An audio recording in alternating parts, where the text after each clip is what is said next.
Get me so fired up. Yeah. Right on, baby.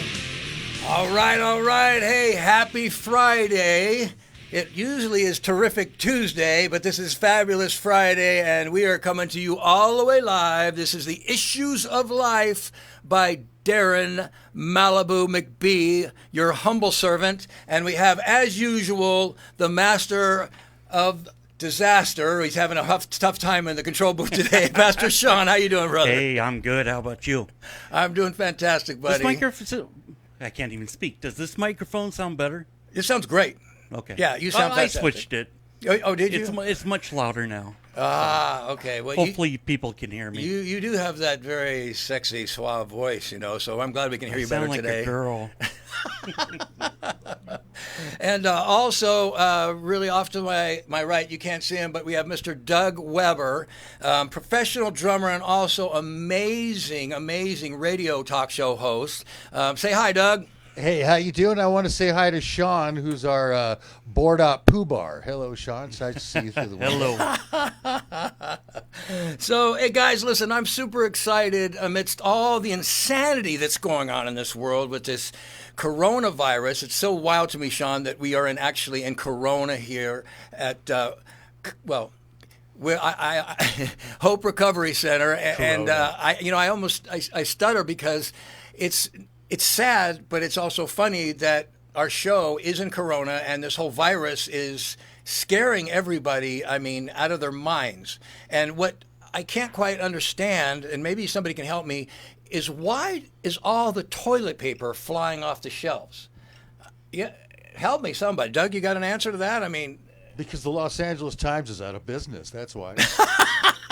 Okay.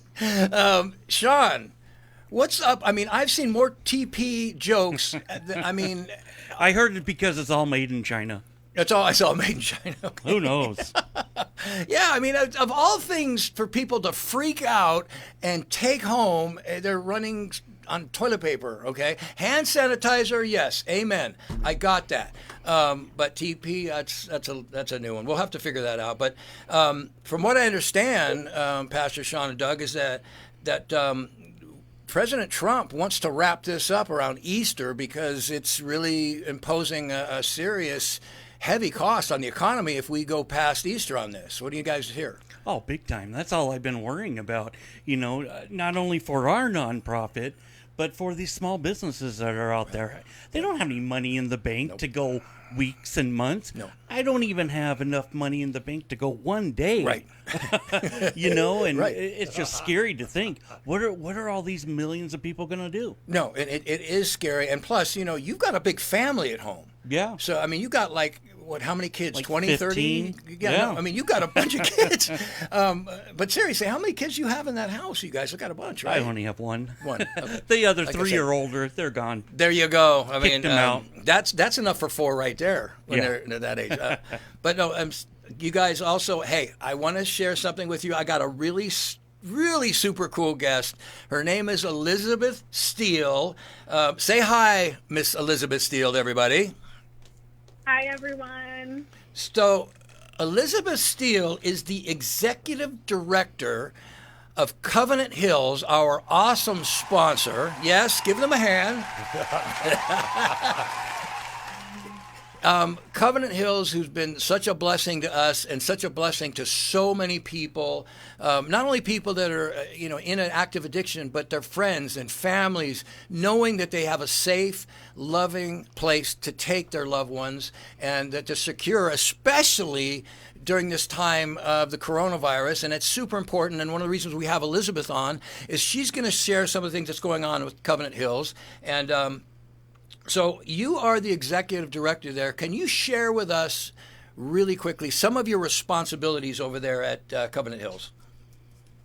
Yeah, so I oversee the clinical and operations department in our men's and women's programs at all levels of care. So I'm screening new admissions, checking to make sure that the people who are coming into our program are appropriate for our care, and then really directing their care once they've arrived.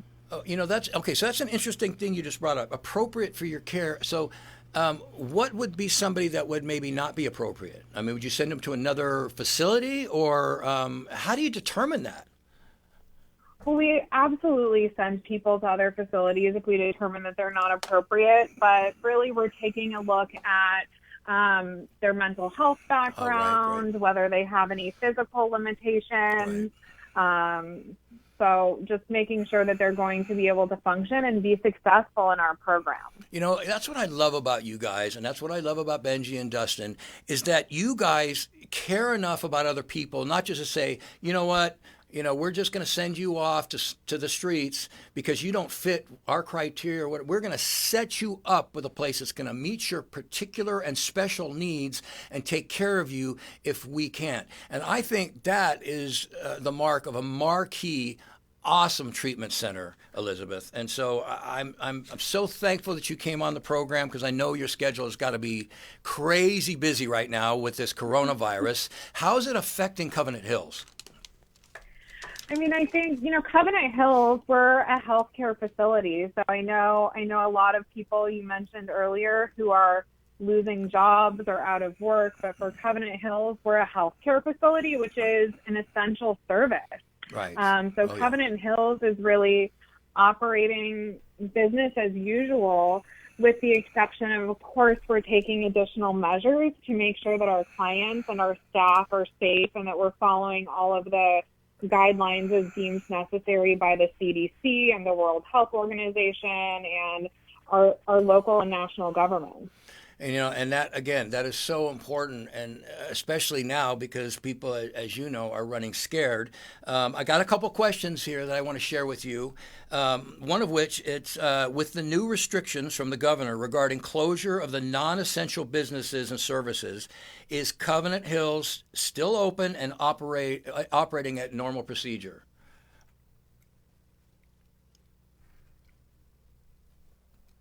Are you there?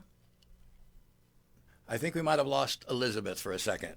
Sean, you might have. I think we did. I'm trying to get her back.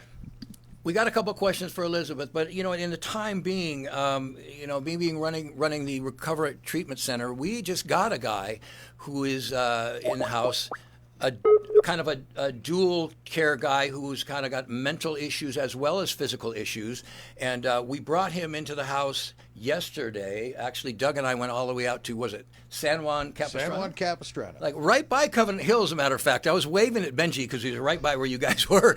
And this guy was just had absolutely taxed his grandmother's patience to the absolute bone. I think Elizabeth's back. Oh, okay. Elizabeth, you back? Okay. I am back. I lost you right when you said you were going to ask me a question. Yeah, right. I'm going to finish this up, and then I'll get right to the question for you. But his grandmother had kept taking him back, and this young man was just mentally just beaten up from the drugs and beaten up from the alcohol, and then she was done. I mean, this poor woman just had heart surgery. She was exhausted, or some kind of surgery that was pretty substantial.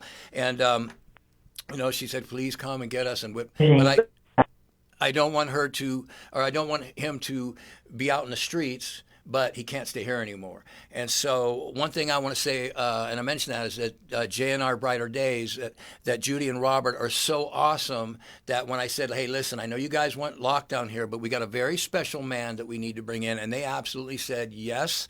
Screen him, of course, drug test him, breathalyze him, and if he's okay and he's a good fit, bring him on in. You still there, Elizabeth? I sure am. Okay, all right, thank you. All right, so the question I had for you was, and I'll repeat it again, so with the new restrictions from the governor regarding closure of non-essential businesses and services, is Covenant Hills still open and able to operate? Yeah, I spoke to that a little bit before, but we absolutely are open as a healthcare facility. I think one of the things that we need to keep in mind is addiction is a chronic, progressive, and potentially fatal disease. Yes. So even amidst everything that's going on with the coronavirus and the outside world, my belief is that without these essential services, we're going to lose even more lives. Oh, our absolutely. Nation is in the midst of an opioid pandemic, and epidemic in addition to the pandemic with coronavirus. Yes. So we just can't lose sight of that. No, and it's interesting you brought that up, but remember, right before this virus hit, all of a sudden there was this big crisis with fentanyl that's going on out there. And I talked to that a bit, and I'm sure you guys are totally aware of that. But, I mean, micrograms of that stuff is killing people, and they're actually having these drug dealers buying pill presses and making these pills and then sending these pills off to unsuspecting people. I had a friend of my daughter's who took one Oxycontin pill that was laced with fentanyl, and it killed her. And so it is so dangerous out there, and you make such a good point. And right now, do you think that with what's going on right now, it's a bigger trigger for people more than ever to want to start using drugs again? It certainly is. I mean, I was reading an article in the LA Times last week that was talking about that very thing. For addiction, it thrives on social isolation. And right now we're being told to socially distance ourselves. So addicts and alcoholics are even at more risk. And even for people that have longer term sobriety, it's tough right now. Yeah. Yeah, it really, really is. And I mean, I am super close to my brother, but he is a recovering alcoholic addict himself. And we talk every once in a while, and he was broken because he runs a big moving company, and he actually had to lay off over 300 people. Now imagine the pressure of that being on your shoulders, being an ex-drug addict, an ex-alcoholic, and he had one of his friends actually call up. He saved this guy's life, basically. He took a buddy of his, helped him get detox. The guy cleaned his life up. He was about ready to kill himself with opiates. And that guy called my brother up and said, "Hey, how you doing?"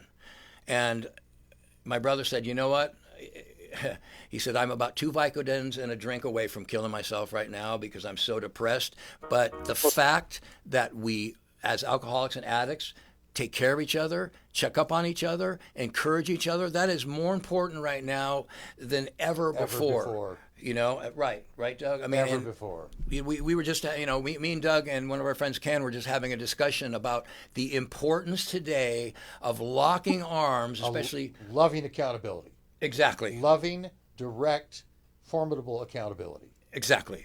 Iron sharpening iron, as the Bible says, and men being able to be transparent. It's like, I can say, "Listen, Doug, this is my junk. I'm scared about this, or I've got an anger problem here, and I know Doug loves me enough to lovingly keep me accountable, but also lovingly rebuke me." Go ahead, Doug. No, I concur. I think it's amazing, but most individuals don't understand. Hello, Elizabeth. I'm Doug. I'm right here in studio. Sorry, Elizabeth. That's Doug. Coming at Hill. Go ahead. So anyway, let me ask you another question because these are super important. So now, are you guys actually accepting new clients at this time? We absolutely are accepting new clients right now, but with some additional screening measures that are taking place both during pre-admission and at the time of admission. So we're asking more questions about travel, who they may have come in contact with in their personal lives recently, as well as any potential symptoms. Sure. But we are accepting new clients, and the insurance companies are actually being incredibly supportive of treatment right now, at times even authorizing increased lengths of stay to what we would normally see. And I see, again, I love that. I love the fact, and I'm sure that's tough. Again, that's probably a two-edged sword because I bet some of the clients are wanting to run scared out of there to go home, and yet they need to be there with you guys now more than ever, right? Yeah. They're really banding together. They're leaning really heavily on each other and our staff for support. I know I was talking to some of our IOP clients in the past week, and they were just telling me how grateful they are to be here because they have so much more of a sense of community and support here than they would at home. So for the most part, the clients they're doing pretty well. Oh. You know what? Okay, so that was one of my next questions. I was going to say, how are the clients handling it? Thank you. Go ahead. Were you going to say something? I mean, the clients, we've been really honest and transparent with them about what's going on in the world. They don't have, at least for our residential clients, they don't have the access to the news in the way that we all do in our normal lives. But I think part of the things that we have been talking to our clients about is what a blessing it is that they don't have to be worried about where they're going to find toilet paper. We can go out to the stores and brave the trouble to find those things for them and to meet their most basic needs. And residential treatment in and of itself provides, they would be socially distancing themselves already in many respects. Oh, no, absolutely. And you said something that's so huge for addicts, and that was the thing that got me in the biggest trouble finally, was isolation. I got myself away from all my friends in Hollywood when I moved out towards Temecula and injured myself, and I was all alone in the world. And there's nothing that I think the enemy can use, the enemy of our souls, and just our own minds will take us off track and get us thinking and getting us in our heads, and that's what gets us in so much trouble, the fear and the overthinking and the things that go on, especially in addicts' minds. You know what I'm saying? Oh, yeah, and especially early in sobriety. I mean, being stuck in their own head is the most dangerous place. Right, exactly. So let me ask you this. How about the family members? What are you hearing from them that are calling in? What are their concerns and what are their thoughts right now? I think for many of the family members that we work with, they very acutely recognize the dangers that their loved ones are in if they leave treatment. Yes. So we have been reinforcing the information that we've been receiving from the health departments and from the government, and talking to them about all of the new policies and protocols that we have put in place to help keep their loved ones safe. Our family program is certainly looking a little bit different than it was a few weeks ago. Yes. Generally speaking, every weekend we're bringing the families in and doing family groups. Mm-hmm. We are still having family groups, but we're needing to do those via telehealth now, just to create some distance and make sure that we aren't bringing people into the property that are not essential. But one of the beautiful things has been that family members who live across the country, now that we're using telehealth, are able to access our family program, which they weren't previously. So that's, in all honesty, something that we'll probably continue doing because we're seeing the huge benefit from that. I think sometimes out of the ashes of terrible things, wonderful things can grow and come out of that. And that's certainly one thing that you just mentioned that I could see would be hugely important for family members that aren't around, or friends even that aren't around or close enough to come visit. So I think that's amazing. It's really awesome. So let me ask you this. I mean, obviously, if the economy gets much worse, we're going to see an increase in suicides, or the potential for suicides. I mean, it's a horrible thought, but do you see people calling in, and are they talking about being more suicidal now than ever, or have you heard word about that? I mean, what are your thoughts? There hasn't really been much of that yet. I do think it's something that certainly, as this pandemic progresses and people are having to be more isolated from their social networks, it would not surprise me if we see that more and more. But for now, it's really been just a week or two of the stay-at-home order. Okay. But I would anticipate that the stay-at-home order from the governor is likely to be extended, and with that, also the isolation. So I think that's something that definitely is concerning. Yeah, no, there's no doubt about it. That isolation is, it's a killer because, like I said, we get in our own heads and dangerous things happen when we're addicts. I know for me, it was the horrible things that I went through. And, I was telling you a little bit earlier that I had come to a place, Elizabeth, where I was alone in a beautiful home with my daughters that were both grown. I hardly got to see them because they were in high school and out with their boyfriends. And so I kind of felt useless as a parent. What's that? Oh, okay. Sorry. I didn't say anything. Okay, sorry. I thought you popped in. But so I started feeling useless as a parent, and also I was terribly injured as a stuntman. I had broken my hip, and I literally couldn't step into the shower. And I think I was mentioning to you that the loneliness, my wife had passed away. I had lost my mother. I found her, unfortunately, on the floor. She passed away. I went to visit, and she was there on the floor. And then quickly, 2 years after that, my sister literally drank herself to death, and I raised her. And I was just hit with one tragedy after another, after loss after another. And, over the course of years of being a stuntman actor, I've injured myself, many, many times, broken just about every bone. And I had mentioned that I'd been to 4 different doctors that are pushing this wonder drug, OxyContin, on me back in the day. And I kept saying no. And finally, I just got to the place where I was so sad, so broken, so down. I thought, well, the only thing I can do is manage my pain. And I talked to the doctor, and he's like, well, you're not going to be addicted. You may become dependent. And I'm like, those are the great words. That's kind of the same thing. Yeah. And I said, that's what I said. I said, sounds like the same thing to me, doc. And he's like, oh, no. When you're dependent, you can get off. And I said, okay, well, I've always been a strong guy. I've been a doer. I've stayed away from drugs, alcohol. I mean, Elizabeth, I was 43 or so. I'd never smoked a cigarette, never did a drug, never smoked pot, never took an opiate, never drank a beer. I mean, I was like Mr. Pure Health guy, right? And so I'm thinking, all right, if anybody can not get addicted, that's me. Hi. So I started taking it, and I just went crazy on it. I mean, I fell in love with the drug. The drug fell in love with me, and then it was like I was on a one-way ticket to hell really fast within a couple of years.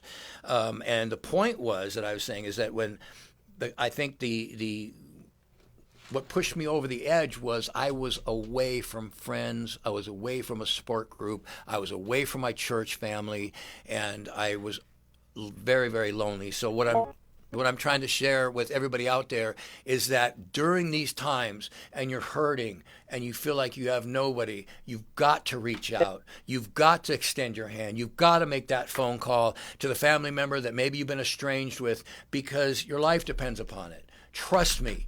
Okay, it's only by the grace of God that I'm here, and the grace of God that Doug's here, and Sean. And so I just ask you people, please, please, please reach out during this really, really tough time. So Elizabeth, back to you. Do you mind if I ask you a couple of personal questions?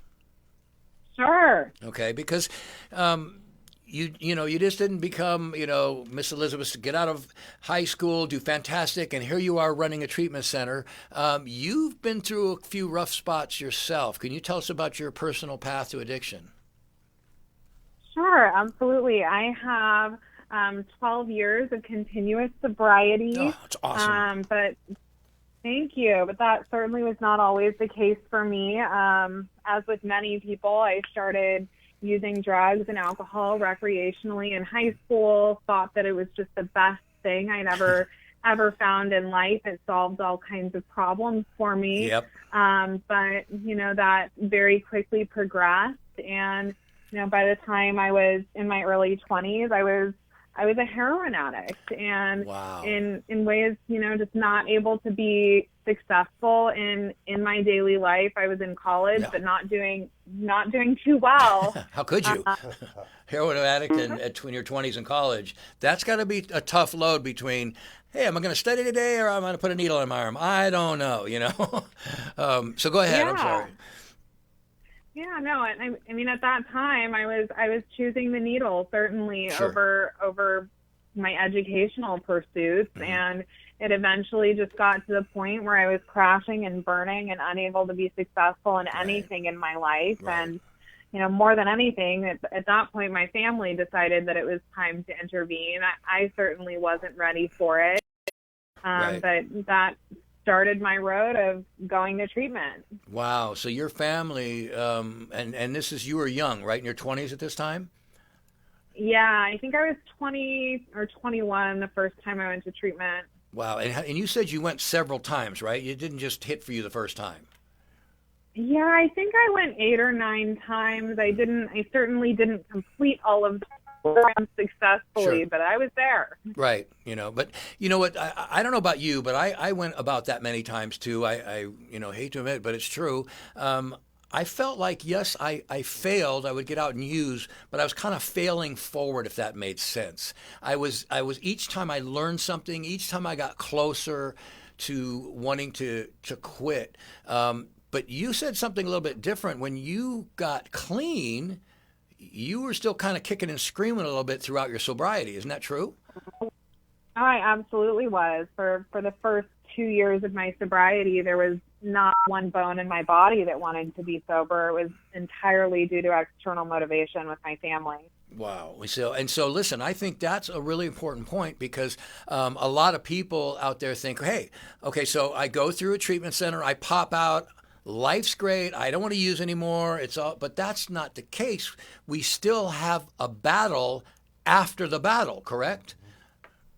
Absolutely. Well, and the research actually all shows that the precipitant to coming in treatment, so what happened before, whether you're internally motivated or externally, it doesn't really matter all that much. Interesting. So I know a lot of people think that you need to want help or it won't be successful, and it's just not true. Oh, I'm sorry, that's fascinating. I think I just learned something. As a matter of fact, I did not realize that whether you're motivated externally or internally, in other words, if I want to go as opposed to my friend Doug drags me kicking and screaming into a treatment center, that's the healing process is still going to be about the same. Is that what you're saying?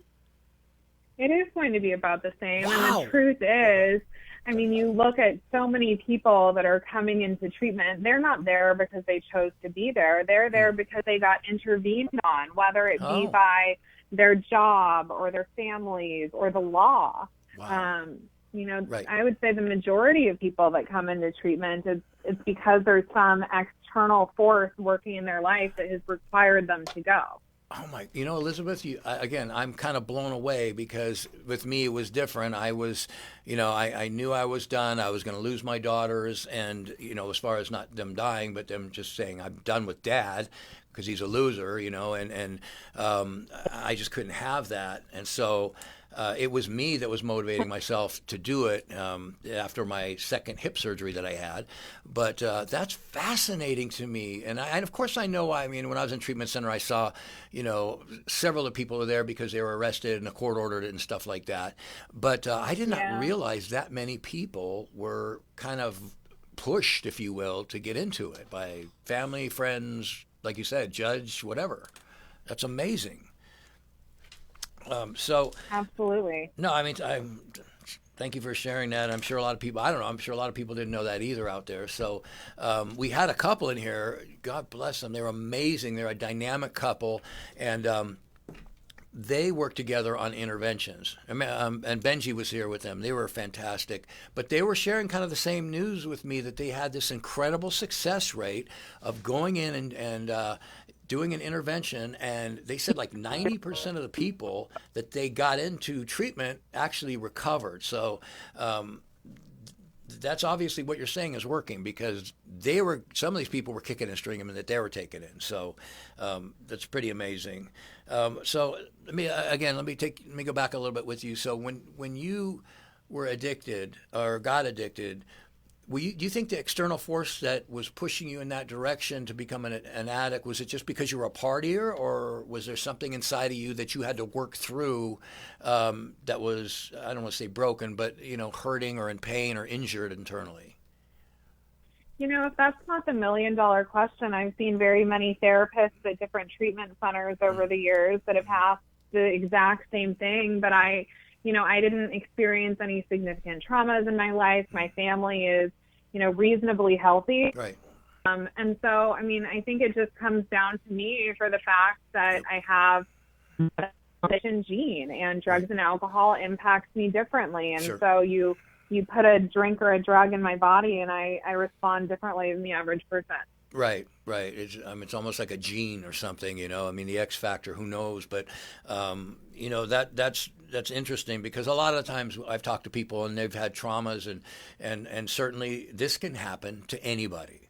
Again, me. Now I had, injuries as I was a child emotionally, a divorce that was really painful and certain things, but certainly for me, of all people, I would not be a candidate that anybody would have ever thought would have become an addict, at least to the extreme that I was an addict, you know.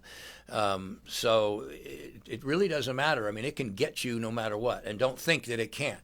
I mean, never say it's never going to get me, because it can. You know, I don't care who you are. So now that you're out of that, you got kind of help by your parents. Didn't you started deciding, well, okay, so I'm not really going to stay sober. I'm probably going to start using again, but I'm going to maybe appease my parents and start going to college or something like that. Isn't that kind of what happened? Or can you take me through the process of how you started your education? Yeah, my plan was really, you know, during those first couple of years of sobriety, was always to toe the line and play the game, so that I could get the financial support of my family Right. while I went back to school, Right. until I was able to financially support myself. Exactly. And, you know, something happened in my life shortly after I graduated where I went home immediately following completion of my bachelor's degree. Mm-hmm. And, you know, my mom was, while I was home, actually, she was diagnosed with cancer. Wow. Yeah, it was huge. And so I decided, yeah. well, I'm going to pack up and move back home so that I can be there and be present for my family. Right. But was really not planning in that moment still to stay sober. I was still planning, once I got a job, to get back to it. And, you know, I think, though, you know, things always happen in life for a reason. Yes. And I was, you know, given this gift where, you know, during this time period, I had this awakening where I decided, you know, with my family going through this, I don't want to be the person that continues to show up in their life the way that I had for years and years and years. Right.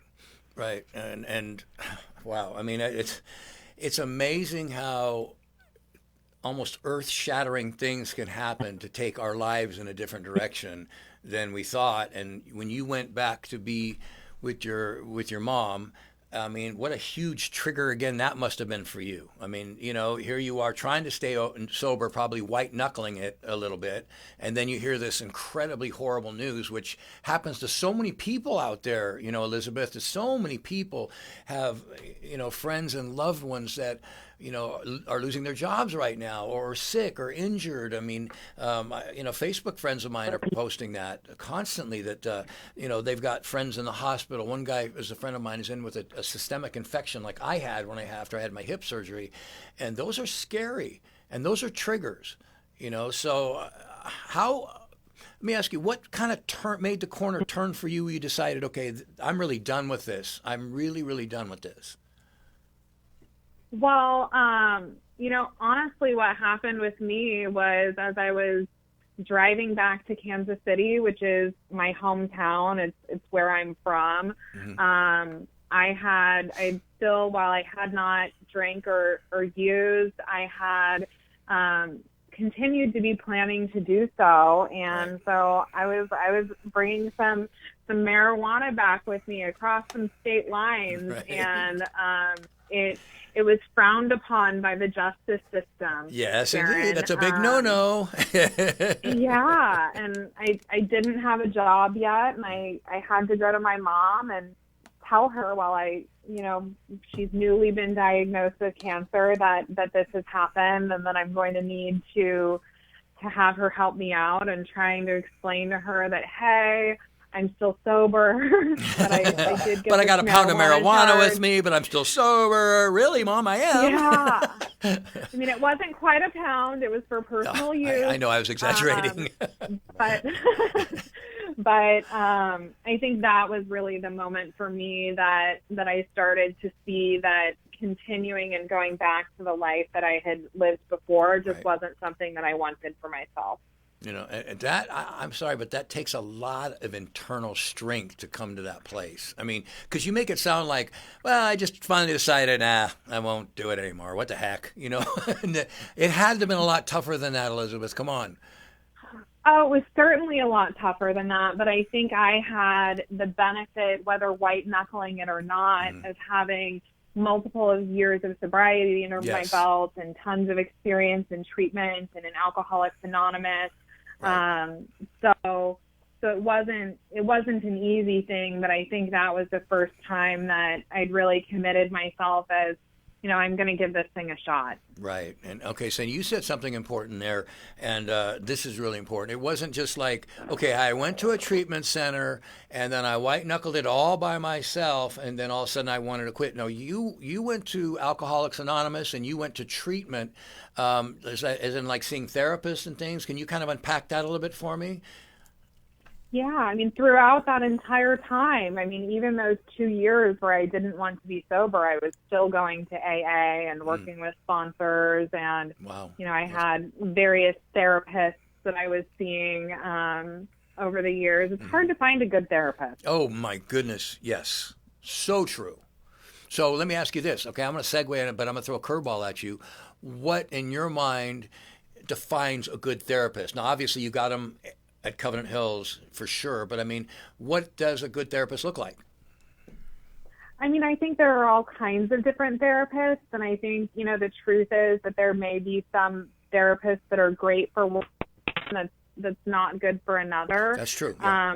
But I think in any profession, you have anyone can go to school and can get a degree, That's but right. I think Yes.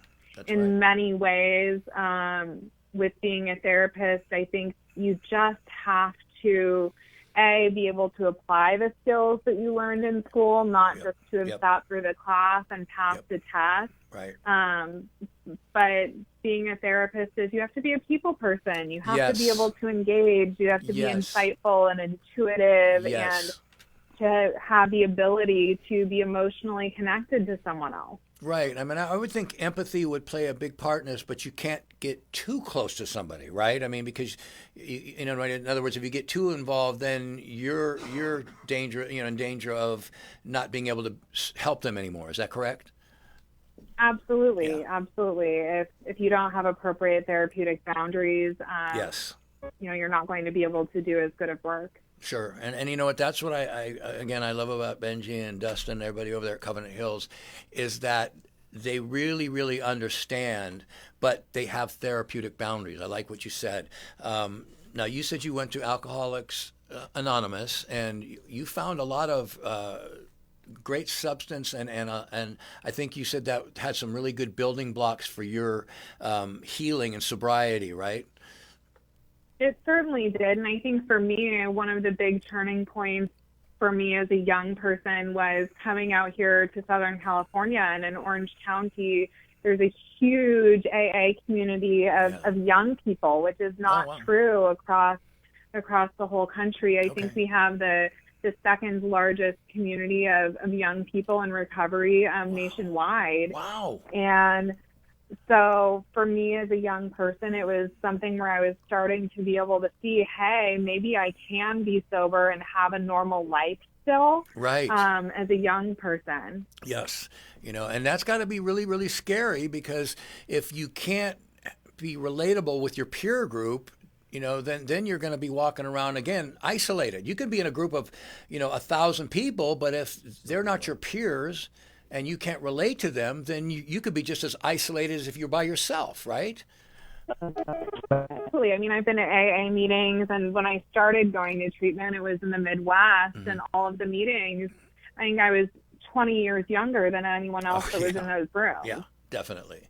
And that's got to be tough. But you found, like, as you progressed and you went through the steps, did you also read the book, the big book? I am obsessed with the big book, Darren. I love the big book. Yeah. And you know what? I am not an alcoholic and never drank alcohol, but, Doug will tell you, the guys at house, I read from the big book every single day. Actually night, because I get up at 1, 2 in the morning and I study, because that's the only time I have peace, when there's 8 guys in that house and I'm managing a sober living house. So that's kind of my peace time. But I read that and I was blown away, Elizabeth, how much meat and how much of a blessing and how much that they tied, for me, spirituality into it, and the importance of whatever it is, having a higher power, as they say. But the fact that you have that community of people that are like-minded, that are fighting the good fight, locking arms and saying, listen, I'm going to be here for you 24/7. I don't care if it's 3 a.m. If you feel like you're going to be triggered and you need a drink, you call me. I'm going to be there for you. I mean, to me, huge. How amazing is that? Well, it's huge, and I think that's one of the struggles right now with everything that's going on with the coronavirus Yes. is maintaining that connectivity. I know one thing that we're doing at Covenant Hills is there are a lot of the AA meetings in the area are doing their meetings via Zoom. Okay. And so you can still go to AA meetings, but just do so virtually.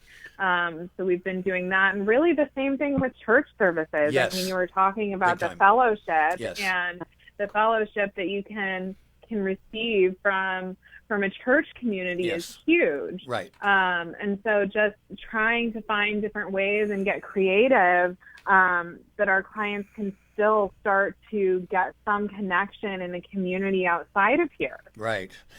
And to me, you said it, community. Again, we've got to be together. I don't think we were created to be autonomous. We don't do well autonomously. I know I didn't. I'm a people person, and I can tell you're a people person. Again, but I like I said, I read that big book. I read, I think it's like a day by day, like daily revelation thing you read. Daily reflections. Yes, thank you, Doug. Daily reflection. He knows better than I do, and I'm reading that book every night. But so Doug is a alumni from Teen Challenge, right, Doug? Yes. Elizabeth? It's a good program. Yes. Elizabeth, I would ask you a question, and correct me if I'm wrong.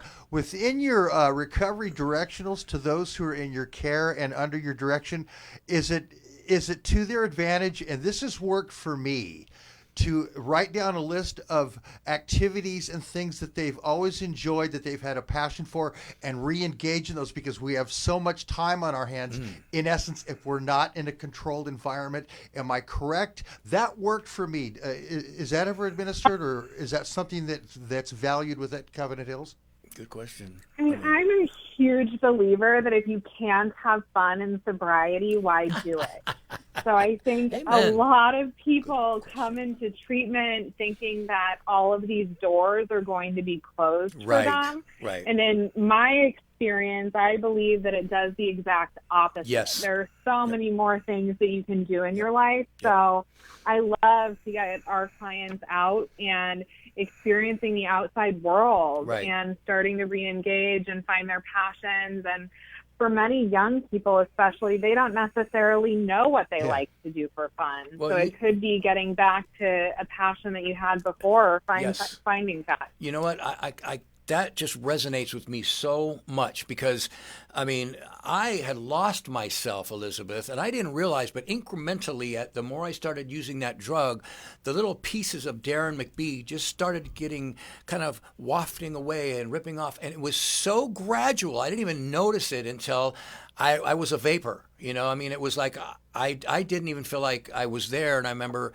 at one point thinking, I don't deserve to live. We become reintroduced to ourselves. Yes, and so I was just going to go there, Doug. Thank you. I mean, when I started going to meetings and when I started getting in recovery, I started finding Darren again. But I found a better version of Darren that I had before, because the great thing about AA and the great thing about treatment and the great thing about Covenant Hills is that when you go in, it's not just about your drinking or your pills. It's about the underlying issues, the crux of the issues that a lot of times bring people there, correct? Absolutely. I mean, you talked about the grief and loss and, quite frankly, trauma that you've experienced in your own life that brought you into the program, and I think it's true for so many people. Yeah. And the nice thing about the program is that without that, a lot of times people will never get that inward healing. right? They'll never get the opportunity to be able to go have someone lovingly help them ferret out those problems, those broken issues, little by little, lovingly, and you're in a group, in a safe group, and then you're hearing somebody like I'm talking to Doug, and Doug's saying, hey, listen, I was this great professional drummer. I mean, he played with, he opened up for Pat Benatar one day. I mean, this guy's an amazing drummer, but you don't know these stories about other people, and when you get in that community, it's healing, right? I mean, it's incredibly healing and cathartic. Absolutely. Absolutely. Yeah. I mean, I'm sorry to throw yes or no questions at you, but, you know, these things are coming to my mind, and I just feel like it was so different. My viewpoint of AA was so different before, and that's why I keep touting this, is a lot of times people have this preconceived notion about AA or preconceived notion about treatment, or well, that's for somebody else. But it's for everybody. I mean, I think I met some of the healthiest, emotionally stable people. Oh, we're brilliant. They're brilliant, that have gone through the program. Do you find that also, that people are just opening up and just better versions of themselves? Are you seeing that a lot there? I would imagine you would be.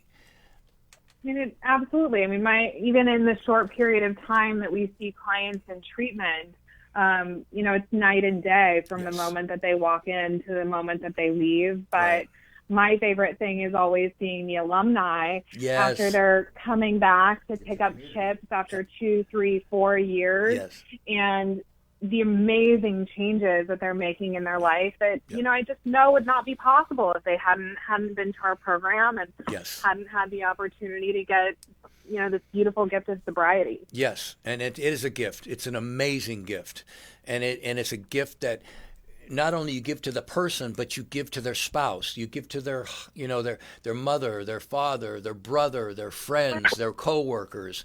You know, that just gift goes out to so many different people. You know, and it's to me, well, I mean, it's the most precious gift next to my salvation that I can just thank God for. So let me ask you again. You are executive director of the Covenant Hills, but you worked at a place prior to that for about 7 years? Yeah, I was at another facility for 7 years. Most recently, I was working as their clinical director. Okay, so what's the difference between a clinical director and an executive? I mean, obviously, you got a lot more capacity, more, I guess, more on your plate, if you will. But what does a clinical director do, basically? So, as a clinical director, I really oversaw all of the clinical services. As the executive director here at Covenant Hills, I'm still overseeing the clinical services, but I'm also overseeing their operations department. I mean, okay, so to me, all right, it's got to be. I mean, you must be an amazing person. Just the fact that you can juggle all these balls in the air, basically, because that's a lot of responsibility. I mean, those are a lot of things. You must have an amazing team beside you. I mean, who are some of the people that you depend on?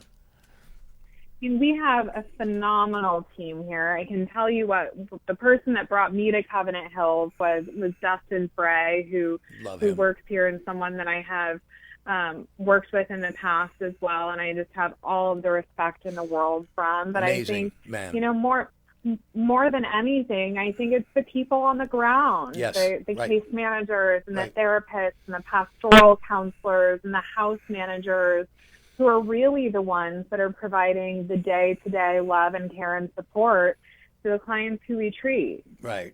And it's always the boots on the ground, right, that make a big difference. But do they actually come in, I don't want to say report to you, but do they come in and get, you know, kind of get your advice, tell you what's going on, and you kind of, you know, send them forward with new marching orders, if you will? I mean, I'm sorry, I'm not saying that correctly. Is it spontaneous or is it scheduled? Yeah. Both. I mean, we're, as a residential facility, we are open 24 hours a day, 365 days a year, and there are always various crises or concerns going on. So we have scheduled meetings to review the clients, but there's always something going on at different moments of the day. I'm pretty confident that whenever I hang up with you all, I'll have a lot of messages to respond to. But I love working in treatment. I was not the most perfect client when I went through a treatment center, so I never expect perfection out of any of the clients who are coming through. And we just keep it fun. Yeah, you know what, and that I love that. There's a spunk in your voice. I don't know if I ever told you, but you sound like a fun person. You know what I mean? I'm really kind of disappointed that I had to have Boo Boo Bear sit in for me today.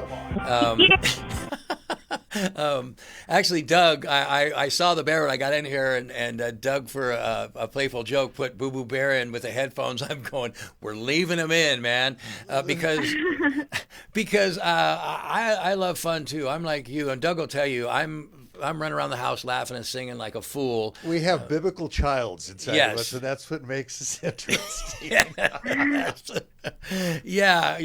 I mean, Doug laughs at me all the time. He's like, "Okay, grow up, Darren. Come on." That's like, why? Pull up your big boy pants. It's like, why? We've got to laugh, right? Because one thing that I'm sure you realize is that one of the greatest and most healing medicines is just laughing. It's laughter, right? comedy. I mean, so like you said, like Elizabeth said, you got to have fun. So let me ask you this. What kind of things do you guys do? Because clinical work can be really heavy and a lot of work, but what do you guys do for fun? Like, what do you kind of do to break up the monotony and the seriousness of it and just have some laughs over there? Really creative, Darren, because with the stay-at-home order, there's not a whole lot that we can do out in the community. I can tell you, last night at our women's property, we'd gotten some mud masks, some face masks for them to use, and they had an addiction-focused movie night and pre-packaged single popcorn. Yes. But we can still take them out and go for hikes and things like that. But I think in the normal course of things, I think take the clients to go do a beach bonfire. Yes. Let's go kayaking. Let's go do something fun. We're here in Southern California. Let's enjoy it. Yeah, absolutely. I just recently in Riverside, I don't know if you heard of Mount Rubido. I would say Rubber Duck. Rubido. And we did a hike up there with my pastor, and man, that shit was just amazing. It was something. The gym was closed, so I was, of course, bummed out. But the hike was great. We met some really neat people. So I'm with you. I'm a big proponent for getting out there and doing things that are positive and like you said, just laugh, lighten up sometimes. Well, you have to. Yes. And in treatment, a lot of the work that the clients are doing is really heavy. It's intense. Right. We're asking them to look within themselves at some things that maybe they've been avoiding for quite a long time. Yep. But you have to break that up with some recreational activities and some laughs. Absolutely. I think you need to introduce water balloon fights over there. That might be fun for summer. Yeah. I strongly support it. Good, clean fun, right? So, seriously, it's like I was saying earlier, because it can be really, really heavy in there. When you're having groups and people, their emotions are wounds that can be so deep that are being brought forth sometimes that, if you don't laugh, it can be a little bit, I think, too heavy, and people can just get into a downer mode, if that makes sense. Oh, it totally can. But I think, getting out and into the world, it's a coping skill and tool. Yes, so in many ways, taking the clients out to have fun and learn to have a good time in sobriety is teaching them something that's very therapeutic for their lives. Of course, because like you were saying, it was me. I've traveled the world doing movies and ministry and stuff, but when I became addicted, I was shut in. And it was like I lost myself. I lost, the ability to go out. I became agoraphobic. But the fact that you're getting him out there again, this is probably the first time a lot of these people have had a chance to go out and go for a walk or kayak or hike, right? It was for me for years that I was locked in. Or to get out and do anything in sobriety. Yes. I think many addicts and alcoholics, the experience of going to a grocery store while sober is not something that's normal to them. Right. You know what? That is so true. And wow, I'm sorry, but I'm just thinking, when I started getting sober, I started enjoying all those little things that I took for granted. Just going to the grocery store, just taking my daughters out for lunch, just going for a drive, you know? I mean, suddenly that became fun for me because it was all new again for the first time. Again. Right? All new again for the first time.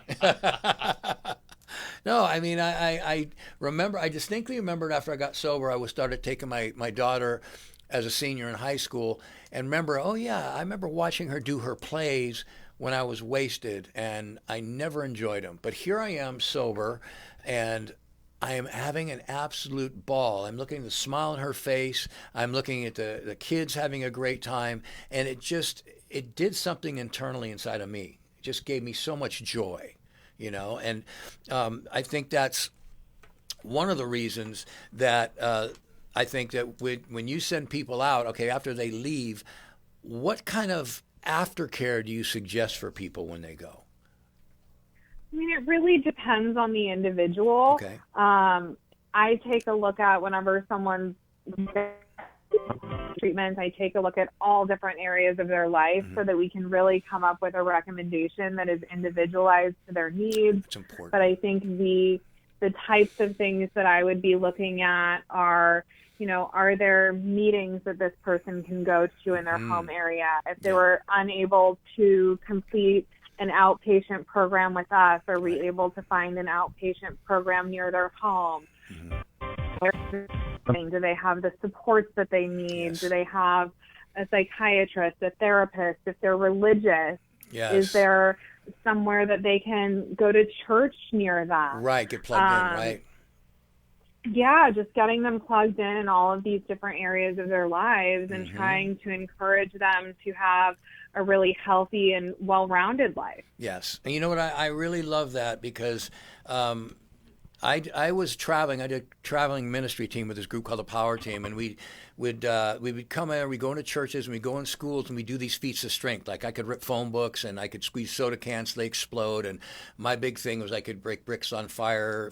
But the bottom line was we would use that as bait to get people to come forward and accept the Lord as we shared an evangelistic message. So a lot of times it was such a powerful ministry that we could get hundreds of people that would come forward in these crusades.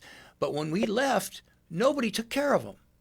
Nobody sent them out to the churches. Nobody watched after them. And so what I absolutely love about what you just said is that you guys absolutely take the time and you care enough to say, listen, we love you. Okay, are you a church person? Great. Get plugged into this church. Or you're not a church person. Okay, there's meetings where you can go to, you know, recreational centers. You know, are you thinking about going to the gym? I mean, you guys really look after these people and you personally care for them when they leave. And a lot of places don't do that, Elizabeth. I think that's just wonderful. It really is. And if we aren't giving them a plan to go back to, in my opinion, we've done them a complete disservice. Oh, man. Because getting sober is, you know, relatively easy if you have the right support. Right. But staying sober long term is the hard part. Yes. But I have a question for you, Darren. Yes. You've been asking me a lot of questions. Fire away. Can you and all of those things that you were talking about? Can you say that one more time, honey? You dropped out. Are you still able to rip up the phone books Oh, and yeah. everything? Yeah, I'll come by Covenant Hills and rip a phone book and pop a soda can for you anytime. He's gonna Yes. he's gonna teach me. Let Yes. me know when. If you guys find a The phone clients book, will love it. if you can find a phone book and a Diet 7-Up, because when I pop those Diet 7-Ups, the sugar won't get sticky and it won't stain anything, and you find a phone book, I will come out there and personally rip a phone book for you and pop a soda can for you with my bare hands. Okay, well, I'm here for it, so let me know when. Without supervision. Well, I love the fact that we just closed this show with a bang. This is Darren Malibu McBee for Elizabeth Steele and Covenant Hills, 1-800-NO-ABUSE, 1-800-NO-ABUSE. That's Covenant Hills. Thank you, guys. God bless you. Thank you, Elizabeth. You are awesome. Take it easy. Thanks, guys. You are amazing, Elizabeth. Thank you so much. Thank you.